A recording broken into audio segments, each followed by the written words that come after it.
This local government elections is just a drop in the ocean. There are elections that are coming, which we believe it will be a watershed moment. All our unemployed people must go out and vote. So it is upon us in order to advise our communities and our people to say, here is the direction, let's move. Don't vote according to history and nationality and ethnicity. That doesn't work. And this thing of race profiling, it's not working with us. You understand? Let's move forward and move on and move away from apartheid syndrome. It's not working.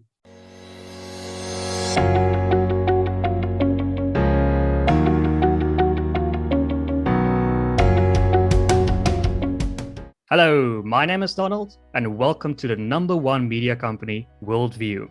At WorldView, we explore everyone's perspectives on all things that can broaden our worldview. Today, we're talking with Xolile Mpini. Xolile is the Chief Executive of the Langeberg Unemployed Forum. Xolile, welcome to the show. Thank you very much, Donald, and your viewers. And it's much, I appreciate the fact that you invited me to your show. Thank you very much for that. No problem. And I look forward to this conversation. So, Xolile, we're in the midst of a local election. We are seeing the results trickling in. What is your opinion? It seems like the ANC has been handed quite a drubbing. Look, Donald, my opinion is very simple. Is that if you look at the voter turnout, I must say I am very disappointed. And looking at the complaints, like communities has been complaining about in terms of the dysfunctionality of the municipality, corruption, and everything. Now the opportunity has been presented itself in order for them to change the whole situation. They decided in order to just step back and not go out and vote to change the situation that they've been complaining about all these years. That was very disappointing in me. And by the way, also another observation from our side is that people tend to think that things will just automatically change without their own participation, and thinking that when they are not going out to vote, the ANC will remove itself from power. It's not working like that.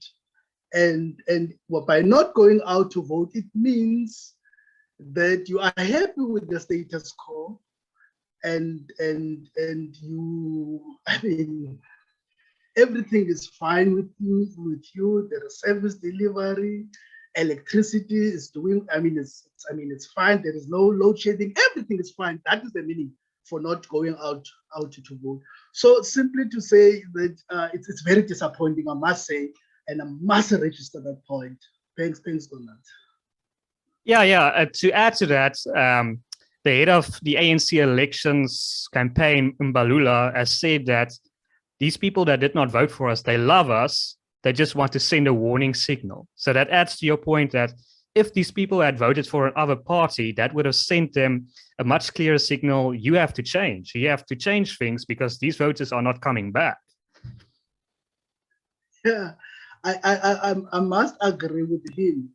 For the first time I ever agreed with Mbalula, but on this one, I must agree with him. Because by not going out to vote, it means that you still love the organization that has been abusive, for quite some time, So people fell in love with that abuse, unlike some of us who tend to see things differently. But nonetheless, I don't want also to be very harsh and brutal with them, particularly those who didn't go out to vote. I still have some sort of a hope and also advise other people to be patient with them and start now a process in order to go back to the drawing board to say, what is it that we can do, particularly our organization, we're on the ground. What is it that we can do to change the status quo? Then discussions within our own organization are starting now to happen, because we are saying we've got a human resource capacity. As much as we do not have resources in terms of finances, but how can we use what we have effectively in order to help these helpless people? Particularly, we must help them and save them from themselves. You understand what I mean? So it is our role and duty now that we have taken upon ourselves as a responsibility that we must engage on moving forward. This local government elections is just a drop in the ocean. There are elections that are coming, which we believe it will be a watershed moment. All our unemployed people must go out and vote in a particular direction, because we've got our own view as the Langeberg Unemployed. So it is upon us in order to advise our communities and our people to say, here is the direction, let's move. Don't vote according to history and nationality and ethnicity. That doesn't work. And this thing of race profiling, it's not working with us. You understand? Let's move forward and move on and move away from apartheid syndrome. It's not working. You understand? So I think, let me put it there. Put it like that, Donald. Do you think a lot of people say the reason why a lot of these people stayed home is they don't see an opposition party that they can vote for? Do you think that's true? Do you think the opposition has a problem in South Africa, and that they, with their messaging, they fail to capture these votes that could have gone their way?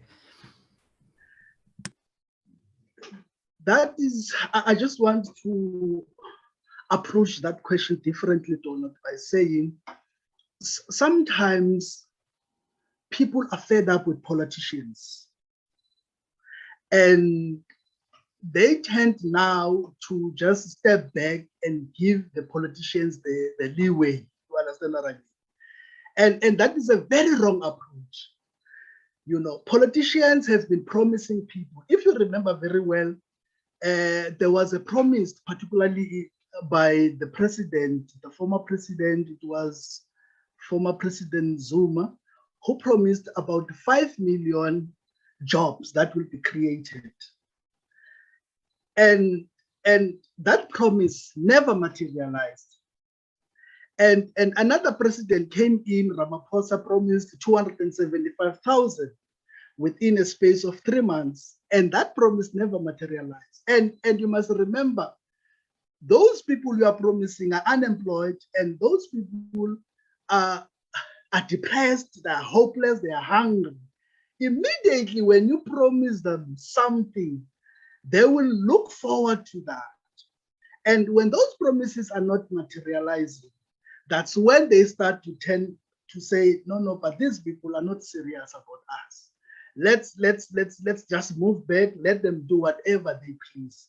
Of which, by doing so, you are giving now these politicians, in order to take charge of your life, rather go out there in full force, vote them out of power, use that opportunity, vote them out of power, and put whoever who can, change your life. It has nothing to do what political, this is a democratic dispensation. There is no apartheid that will come back. If the DA is doing good as it is doing now in the Western Cape, why can't we give them an opportunity in order to run, to govern the country? However, we know that will be, it's going to be very difficult. Hence, on the ground, we must work very hard as the Unemployed Forum in order to change the narrative of the status quo. So it seems like you're suggesting that the problem is really complacency. People are, they don't want to really, or they don't have the motivation to punish bad behavior. That's really the problem here. It's a huge problem. complacency, it doesn't make any changes. We must take charge of our lives. We must use the freedom that we have effectively. You understand? We can't complain forever, Don. I mean, it's 27 years now. Unemployed people can't move from Khayelitsha to Cape Town by train. You know, PRASA is dysfunctional. Unemployed people are suffering in Khayelitsha. They can't go out there to seek for job opportunities, because the mode of transport, which is very, very cheap for them, is dysfunctional. You know, cables are taken out of the tracks, and the tracks now recently there are no tracks in some of the stations here in the Western Cape. You know, and we can't blame and complain.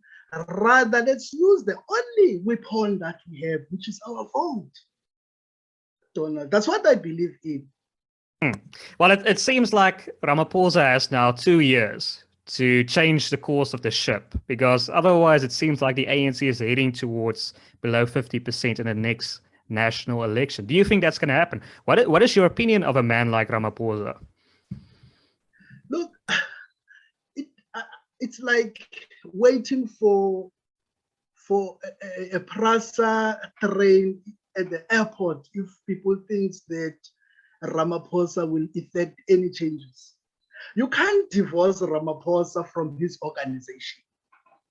You understand what I mean? You can't divorce him from his organization, because the only yardstick to measure Ramaphosa, you measure him on the basis of how does he implement his organization's policies.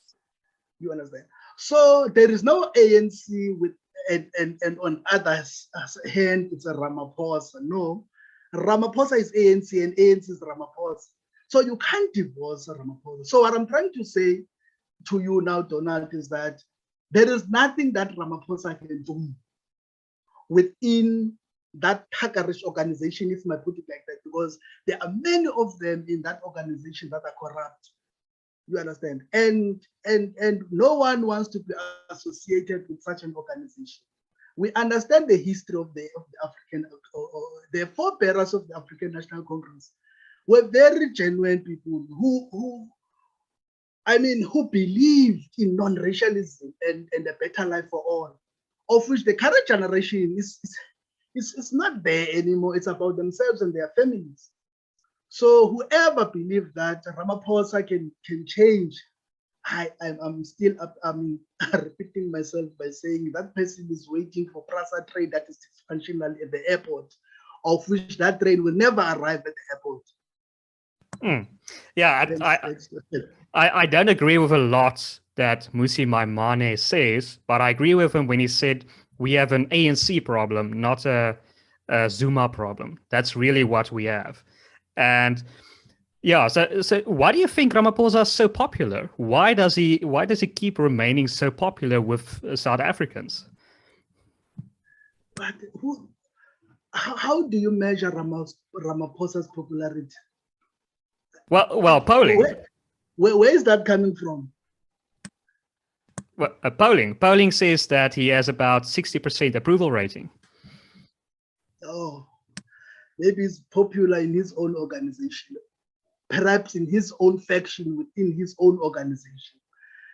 You know, to be popular as an individual, you must be worried when there is a polling that says, as an individual within a population of about 60 million plus, then the polling says to you that you are popular. You must not be excited about that. You as the leader and the president of the country, of that population of 60 million, your popularity must be measured based on the prosperity that is brought by your leadership to that particular section of the population. And so what I'm trying to say when I said to you that Ramaphosa is not popular on the basis that there is corruption within his organization. How is he dealing with that corruption? State-owned enterprises are dysfunctional. You know, Dinel, people are committing suicide there, Dinel, because Dinel can't pay workers. All state-owned enterprises, I can't remember anyone that is functional in this country. And who is presiding over the state is Ramaphosa. How come such a person be popular? I don't have anything, I don't have any personal vendettas against Ramaphosa. I like him as a person. He's a well-known business person, well-respected in the business cycles and stuff like that. But you measure a leader, Donald, based on what is happening on the ground. There was what was called Ramaphosa Foria or Ramaphoria, something like that. And all of us, the majority of us, to be honest, we were happy when Ramaphosa took over got that leadership position. As much as we were happy when Zuma took over, you understand, because we thought based on their promises, there will be prosperity and better life for those who are unemployed and poor. But contrary happened. 500 billion is gone in front of Ramaphosa. Who says what? You know, people died. Now, as we speak, all of them, they were campaigning with no mask, with no social distances. They are done now. Their pockets will be full. They will lock us down, Donald. When they are done, they will lock us down because they got what they wanted. So this is the Ramaphosa people are saying is popular. You understand? We are dying here of hunger. Our people are dying of hunger. Ramaphosa is popular. You know, there is no electricity as we speak. Ramaphosa is popular. So that's how I sum up Ramaphosa. I like him. He's a very intelligent guy in business. But this is, you are running a country, a very, very complicated institution. Their current policies will never bring prosperity to our people. I'm telling you. Now that's so interesting. That's how I sum him up.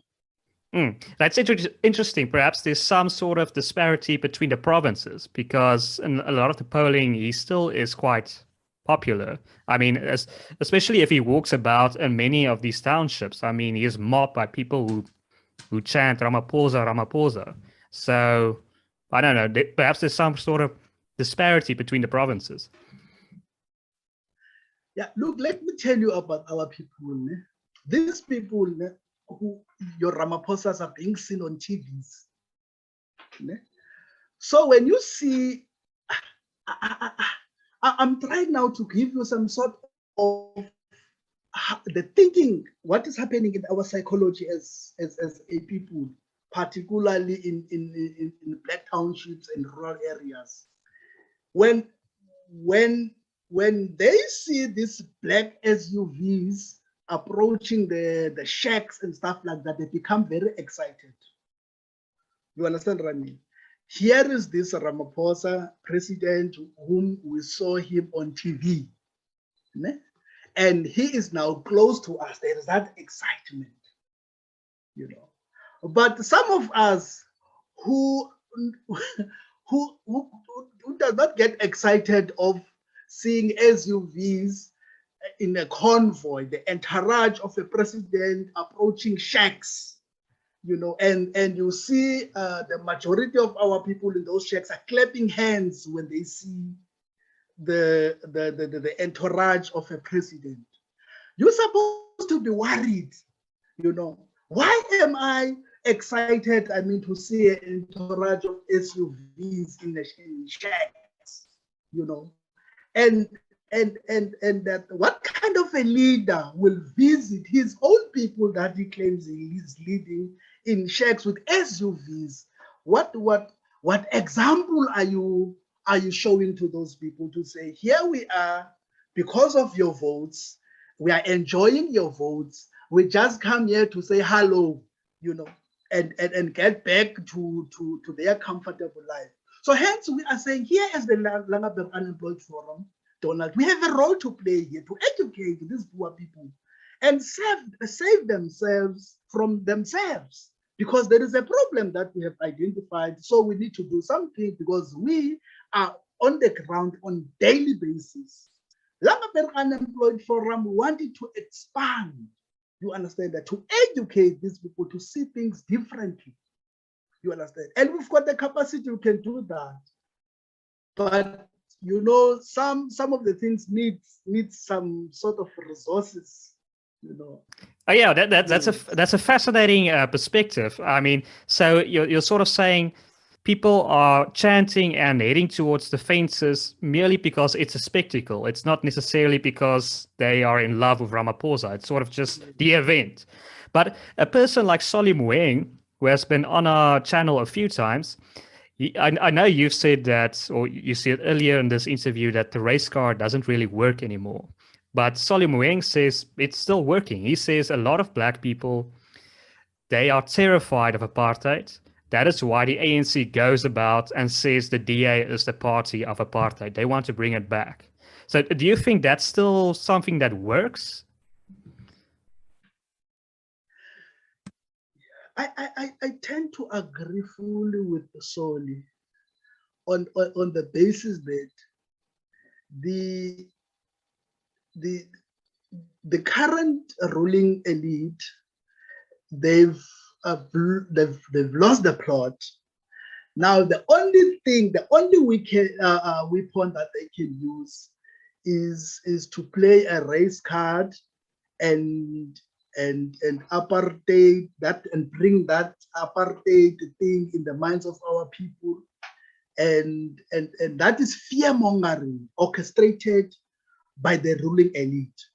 So Sol is correct, because when they come here to our people, they will stand on the podium and say, if you give a Democratic Alliance your vote, or Freedom Front your vote, you must know that you are bringing back apartheid. That's what they are campaigning about. Now, ourselves as sober people will read in between the lines to say, it seems to us that the ruling elite doesn't have any promises to make anymore. The only thing is to fear, to monger the fear to our people. Fear mongering, people must be fearful and see nothing else but only the ruling elite. Now, what we are normally saying as the Langeberg Unemployed Forum is that if there is no counter narrative to this narrative that is wrong, the fear mongering narrative that is wrong, then we will be failing our population, particularly the black people, because we must be very consistent in terms of educating we must not be tired, and we must be very patient, because we are dealing here with very difficult people who see things their way, you understand? And I know that because I'm coming from that generation. So hence we are saying, now we see things differently. You know, sometimes to engage different people, you start to see things differently. Now, it is our responsibility now to assume that responsibility, let me put it like that, Atola, to assume that responsibility and help our people, because those people need us to help them, nothing else. And we need to build a very sound and reasonable relationships with different human beings, you understand, and introduce them to come to visit our communities. Because you know what is happening? Once you don't come to my community, Donald, and people will, if you don't come and visit my community frequently, people will say things, because and those who are there listening to me saying that Donald is a problem, Donald will bring apartheid back, and you are not there to defend yourself. Those people will believe me because I'm living there with them. But if you come with me, then we organize some sort of a workshop. We make it some sort of an annual program, not annual program, they say, on quarterly basis.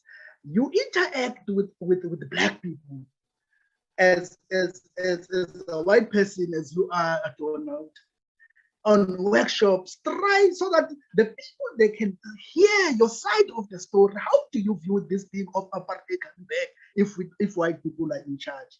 That will also help us. You understand? So we've been even saying that if we can have each and every quarter a different white person to come and address the unemployed people on a different topic.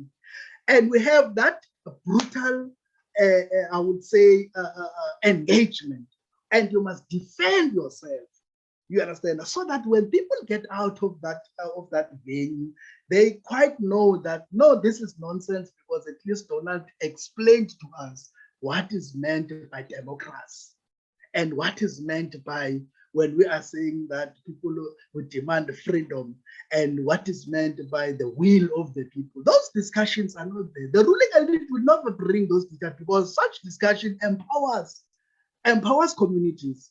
So hence I'm saying, Donald, this is a very tricky issue. I agree fully with Soli, and that it's upon us in order to develop some sort of a program that involves the people that are being, I use as a scapegoat to say white people will bring apartheid back, and we must bring those people to our communities to defend themselves. Thanks, Donald. And you don't think the Freedom Front Plus or the DA does that? They don't they work with your organization to say that they are not a parties of apartheid?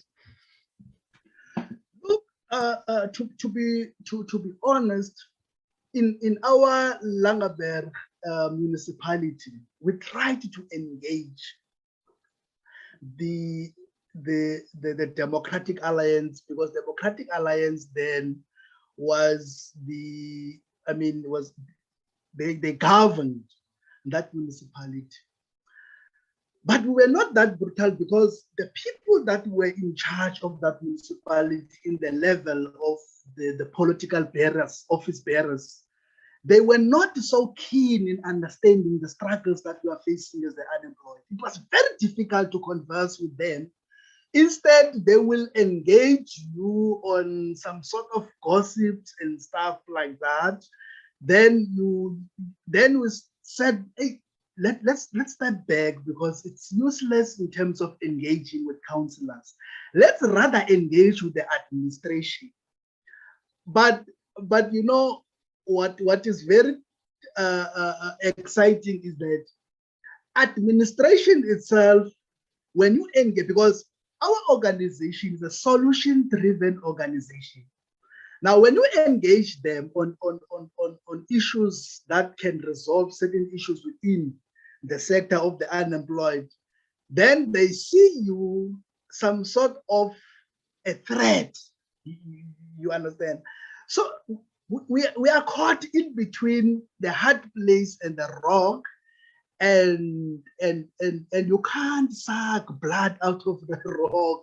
Then we decided, let's step back, let's work with communities and start to develop some sort of a common program and leave them there for now, up until their minds cools off. Then later we will engage them, and we're not a violent unemployed forum. We're engaging intellectually, but people tend to run away from us, because we seem now to be, we're not even a radical left.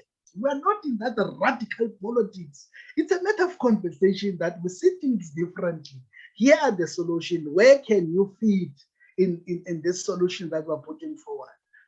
But nonetheless, those are the issues. But the Freedom Front, to be honest, we've never engaged with the Freedom Front in the level of our organization.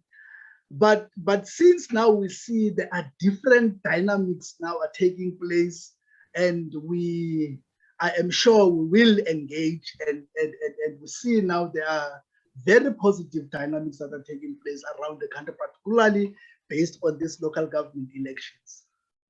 So I think that's a good point to pivot to. What is the Langeberg Unemployment Forum? Can you tell our viewers, what is it trying to achieve? What is it doing? What is the Langeberg Unemployment Forum?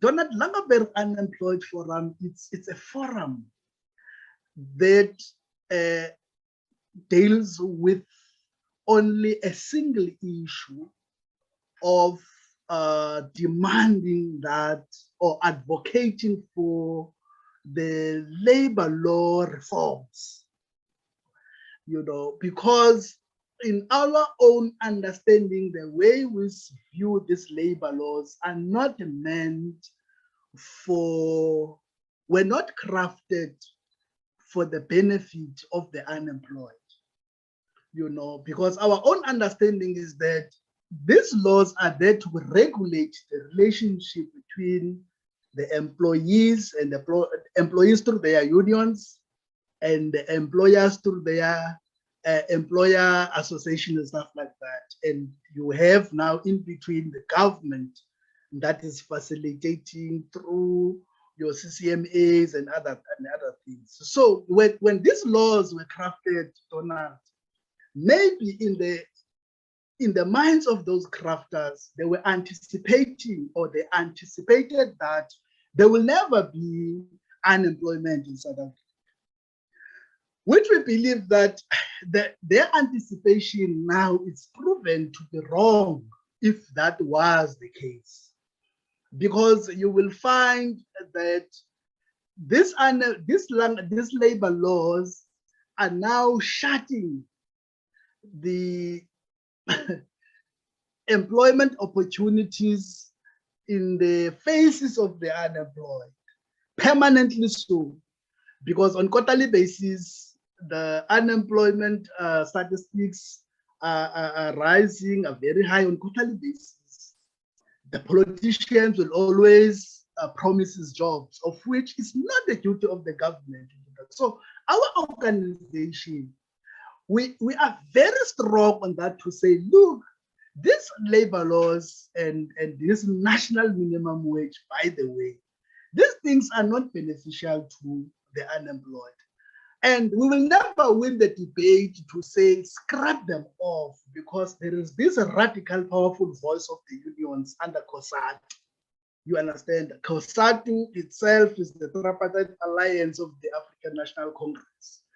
So they've got, a common program in order to suppress us as the unemployed. So we are saying as the unemployed, look, create a special dispensation, because we know we don't have funds, monies, we don't have investment holdings as the unions, as they have.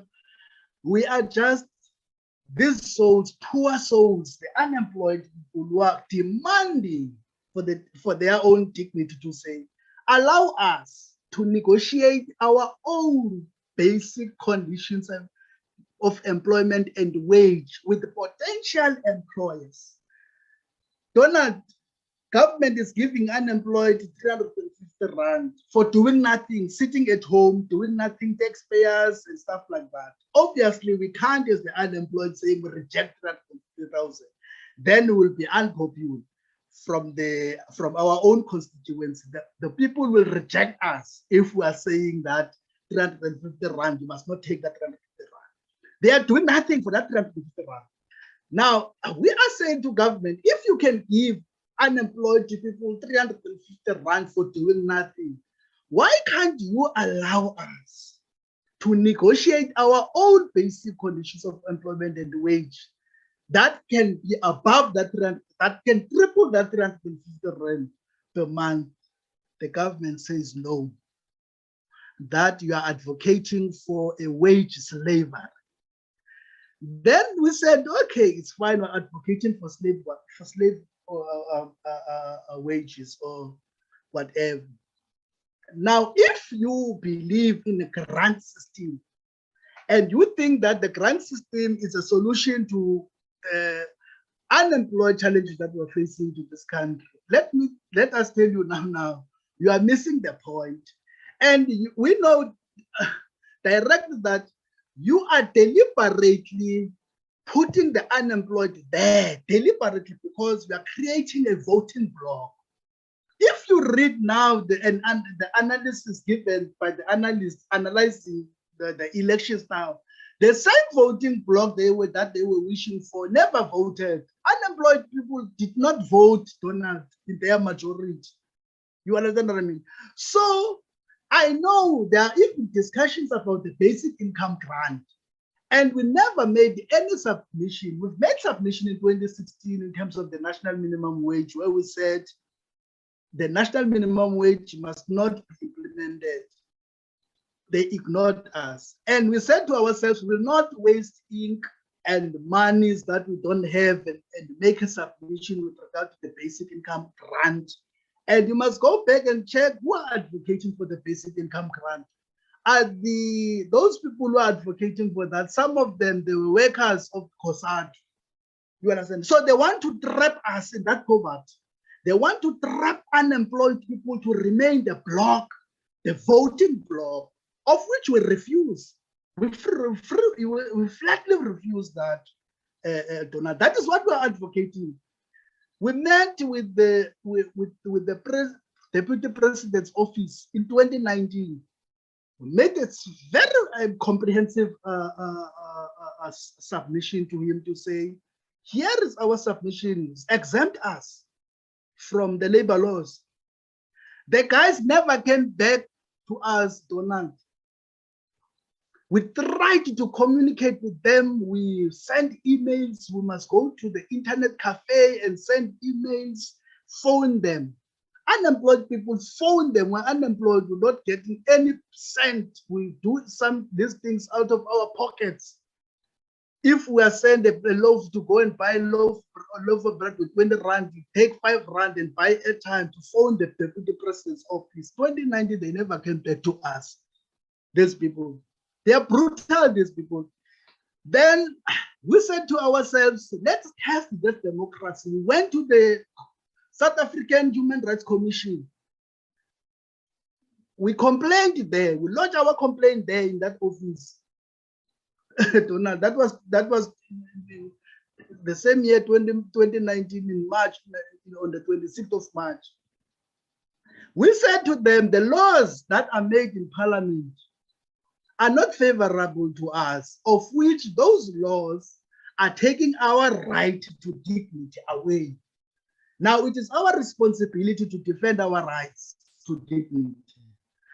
Now we see that you have a responsibility of the Human Rights Commission to investigate whether is it real that our rights to dignity is being violated.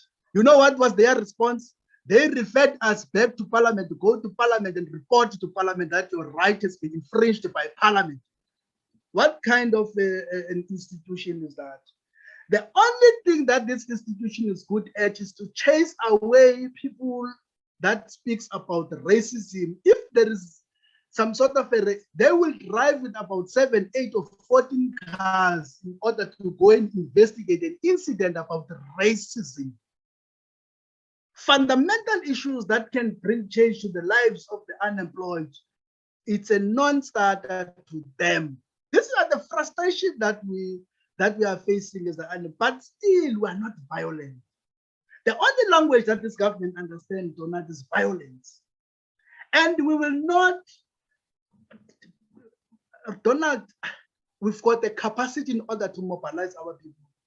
We can close the streets, we can close the highways, but we don't want to engage in that, because by closing a highway, you are now sabotaging the economy, of which in the same economy that you're sabotaging, you want to benefit out of it. You understand? Because if you sabotage that economy has a potential of creating 4 or 5 jobs. But now you are now sabotaging your what kind of an unemployed forum is that? Sabotaging economy, of which if you sabotage that economy, you will not be able to get job opportunities. So our intellectual capacity is being challenged in a negative way, but we are still calm. But don't push us into a corner where we can't defend ourselves. Then you must remember, unemployed people have got nothing to lose. July uprising in KZN showed people flames, of which we do not condone that. That was wrong. Unemployed people must never be used as tokens in order to go and vandalize and stuff like that. Step back, fight your own battles. You know what happened when they after the July, they could not even buy bread. The same unemployed people could not even buy bread. that is what we are advocating for is the Langeberg Unemployed Forum, Donald, and we believe our cause is genuine, and as much as we are getting some sort of backlash from those in power, and they will always say that this you are advocating for wage slavery and stuff like that. And I've always argued to say that it depends on which side are you, on which side of the fence are you. Unemployed people never said to us we're advocating for wage slavery. Unemployed people on the street will, when you ask them, are you working? They will tell you, no, I'm not working. What kind of a job do you want? Any job. What kind of a salary or wage do you want to be paid? Any wage, as long that wage will keep me alive. You understand what I mean, Donald? So if you are getting paid 50,000 per month and you come here to unemployed people, you are telling them that Unemployed Forum, you are advocating for a slave wage. We don't listen to you and we don't take you serious. Mm. So, okay, you've mentioned a minimum wage that is a problem, and you've mentioned a grant is a problem.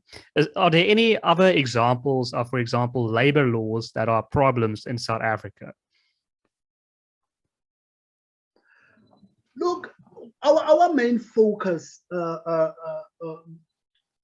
Donald, was scrutinizing the Labor Relations Act, and that relationship which excludes, the unemployed people. We are not even sitting in the dinner table where decisions are made at Netleg. They don't respond to our calls. At some point, we wanted to stage some sort of a sit-in their offices, but could not go there because we don't have money of transport to go to Joburg in their offices. But at some point, we'll fundraise and go there to demand to sit in that table with the unemployed, because those people who are seated there are failing us. The government itself is failing us because it is them who are presiding over these laws. You understand? The African National Congress is failing even its own people who are voting for them.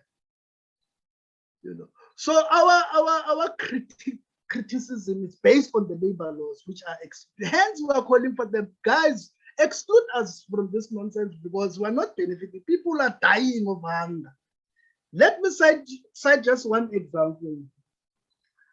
Here you have what is called people that are coming from Zimbabwe. You understand what I mean? Those people, what we have observed as the Langeberg Unemployed Forum is that their lives prosper in South Africa, and the South African lives, people are unemployed, seated in the corner, smoking, daka, smoking whatever, what is the Turk and Nyaup and stuff like that.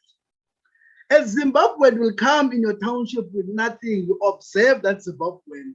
When he goes back in December to Zimbabwe, the guy is driving a bike or is driving a car.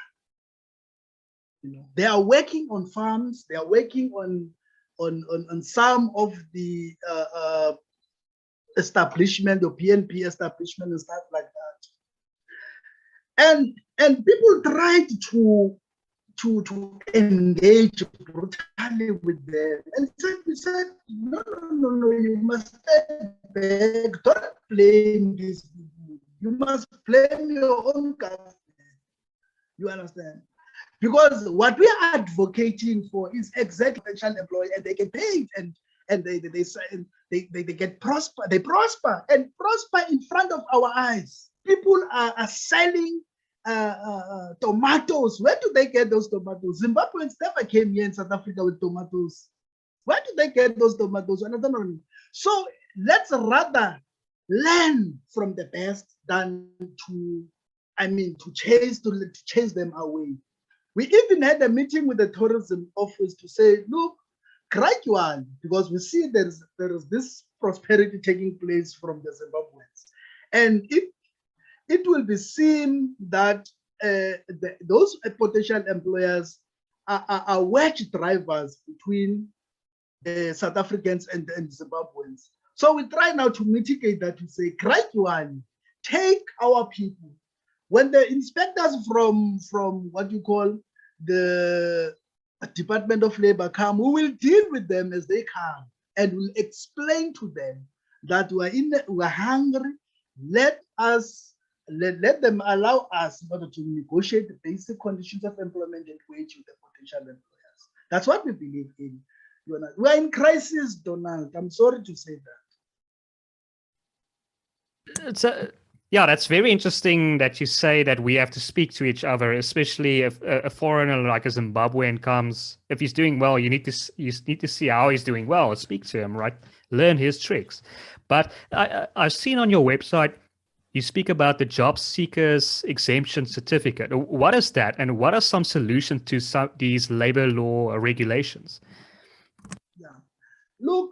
In 2001, because when we started our organization, because you must have clear objectives when you start an organization. Before we launched our organization, we started to research exactly to check what other organizations are doing. There was this particular organization from Limpopo, where they went to Parliament and submitted a petition. It was in 2001. 16 was registered in 2016, but we operated before registered. So we're 9 years in operation, but in 2016 we registered as a non-profit organization. And what fascinated us about this organization, I think it was Xolile Unemployed Movement, something like that. It's from Limpopo. These guys spoke about this job seekers exemption certificate. And when you're reading through the lines, but you say, no man, this is the right thing. Why can't we test this thing and see if it is working just for a period of 2-3 years?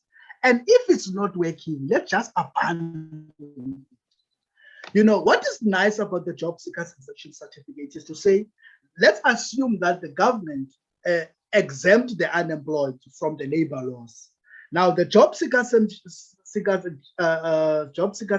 certificate is used as a tool where it is signed by the job seeker, where the job seeker says, I, Xolile Mpini, as a job seeker, blah, blah, blah, blah, blah, agree with Donald in terms of the basic conditions of employment and wage, blah, blah, blah, blah, blah. Donald signs and I sign that. Now, when the Department of Labor comes to say, Donald, how much are you paying your employers? Are you paying your employers based on the prescribed national minimum wage? Then if you say, no, I am not paying my employers based on the prescribed national minimum, obviously they will charge you for non-compliance.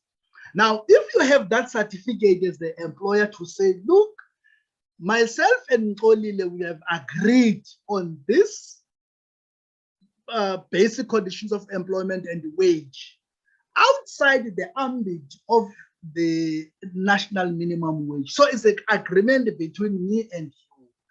That will be fine. So no potential employer will be charged for non-compliance because you've produced now this certificate.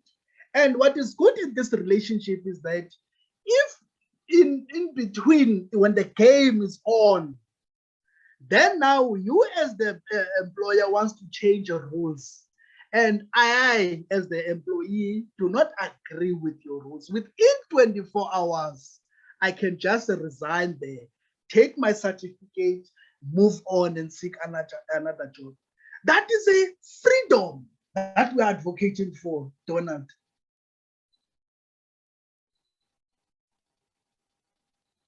Why can't we be allowed to be free? Huh? Why must be enslaved by the democratic government, whereas there are tools that can be used to free ourselves as the unemployed? That is the basic principle, and we've adopted that job seeker certificate as our program as the Unemployed Forum, because we saw it, and it's a very good, system that can be used, to defend and protect both the employer and the employee. But the government says no, you are advocating for wage slavery, but they are giving us 350 rand. Yeah, that's sad, because I think that one of the problems is, I've spoken to a former ANC minister, Rob Davis, the Minister of Trade.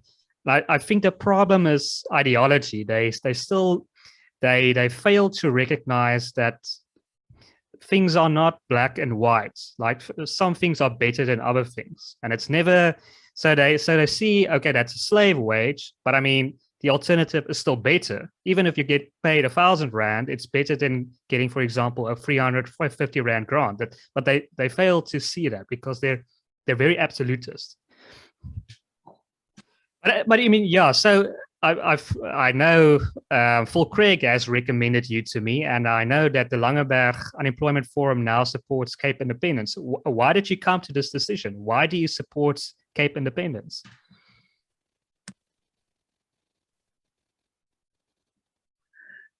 You see, what is good about democracy? You have what is called a right, or a choice. You can choose to associate with any person or any organization. That is democracy. The advocacy group for Cape Independence presented to us a very solid and clear-cut manifesto. And we've engaged with them back and forth with that manifesto for a period of, I think, 6 to 7 months, if I'm not mistaken. On the other hand, to engage our constituency, to show them that we've done everything in our power. We've spoken even to the government, which the majority of the unemployed people voted into power. But the government never listens to us. Instead, they labeled us as counter-revolutionaries, as they say. Now here in the advocacy group of that advocates for Cape Independence, we engaged brutally. We've disagreed on other issues, but based on the principle of democracy, you understand, we could not win that debate from them. They swallowed us. They said, if this is based on the will of the people, it has nothing to do with that. It is the people of the Western Cape who can decide about their own lives. It is the people of the Western Cape that must decide what is it that must be done with the shacks that surrounds the Cape. It is the will of the people. The people of the Western Cape must decide in terms of which direction do they want to take that will bring prosperity to them. Why must we refuse that as we are seated here with high unemployment rate? And they presented a very solid case to us, and we accepted that. Hence, we are supporting the Cape Independence, because we see Western Cape is the only province that is functional. Donald, you go to the Eastern Cape, there, pit toilets. There are not pit toilets in the Western Cape. I can't think of any. And they're even saying, other people from other provinces, they are saying there is the police of the Western Cape under the DA government are weak. There's a lot of gangsterism in the Cape Flats. Those people are ignorant. It is not. Policing is a national duty of the national government. It falls under national legislation. So who is presiding over the police? Xolile and Ramaphosa. Who is presiding over the dysfunctional trains in the Western Cape? It's Mbalula and Ramaphosa. Who is deciding on the dysfunctional denial? It's whoever who's in the state Pravin Gordhan and Ramaphosa. So what I'm trying to say to you that in the Cape independence, and what was also very fascinating is that non-racialism is the cornerstone of the Cape independence. Non-racialism, and they don't compromise about that now. You know, and Tina, we understand that there are some of those who will always see race as something that can be used in order to divide people. And at the back, on our priority list as the Unemployed Forum, there is no racism as a priority in our list. There is nothing like that in our list. You understand? Here we are being precise. This government presides over policies that exclude other races. We must not shy away about that. Black economic empowerment as a very good policy to empower Black people, it's fine. But that policy, it's exclude very important sector of our people. Mm. You understand? We must not shy away about that. Mm. So I guess so you support Cape independence, but it looks like if you look at the polling that there's a lot of support for Cape independence among coloreds, some lukewarm support amongst white people, but it seems amongst Black people, that's where there's the greatest deficiency. If we want to achieve Cape independence, we need a lot more Black support. So why do you think among Black people there's not that much support for Cape independence, and what can be done about it? Look, Donald, I don't want to lie. I don't think we need the majority of Black people to support Cape independence. Then if we will wait for them in order to be on board, it means the train will be derailed. You understand what I mean? We took it upon ourselves in order to follow this thing of Cape independence. We didn't know this thing, but we took it upon ourselves as Black people because our organization operates predominantly on Black communities. As much as we are non-racial, but it operates on Black communities. We went out there and find information. We brought Phil on board. We engaged with Phil and other people. You understand? Now it is now our duty, and together of all people of the Western Cape who believes in Cape independence, to engage communities. Not necessarily that it must be Black people that engage Black people on the issue of Cape independence. We must pull together, go to these communities and speak to them. And we will, when we bring you, Donald, in Black communities, we will invite people to come to listen to you, and you present Cape independence. What is this thing? How are we going to benefit out of this Cape independence that we are preaching about? So what I'm trying to say is that people must be on board voluntarily, as we did as the Langeberg Unemployed Forum. Tina, we're not gullible. We're not gullible people. We see things differently. We've moved on, Donald. No one will come to us and tell us Donald is a racist. We don't listen to such nonsense. Instead, Donald must speak for himself and engage with Donald. And out of that engagement, there will be a very good product that will come out of that engagement. We support unequivocally Cape independence. Well, I mean, clearly this has been, I see our time is running out. This has been a fascinating conversation, great to hear the other side, and we definitely need to have more conversations like this.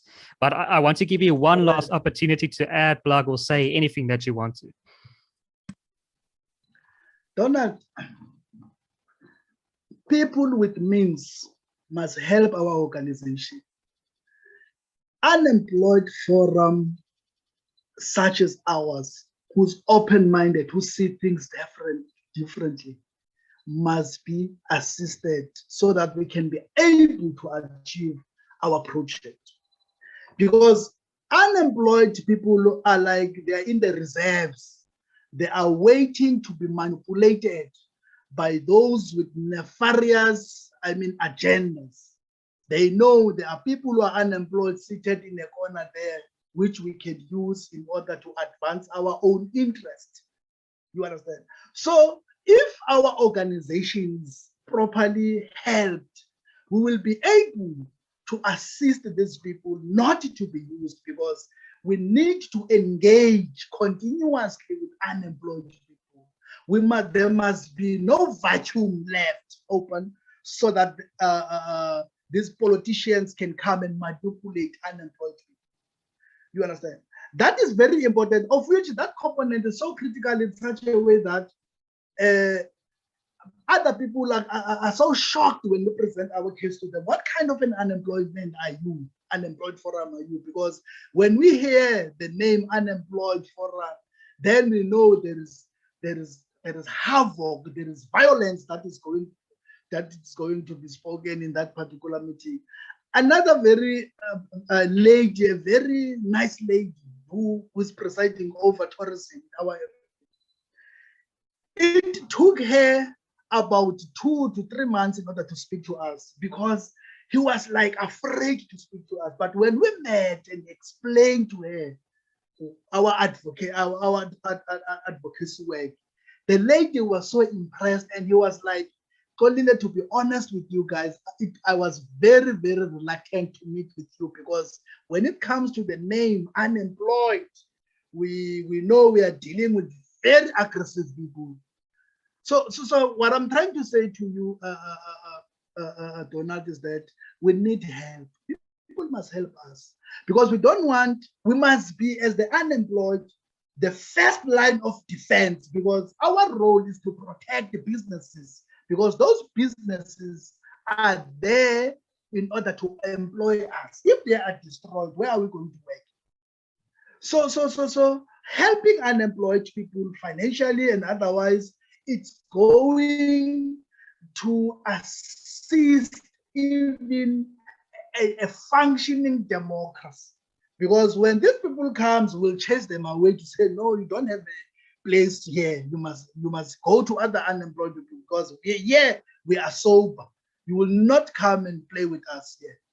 So hence I'm saying that we are available. Our website is available on social media like your Facebook, www.letmework.co.za, and my number is 073-279-8189. It's where you can find me. If you want to help us, please do that. Contact us, then we can engage further.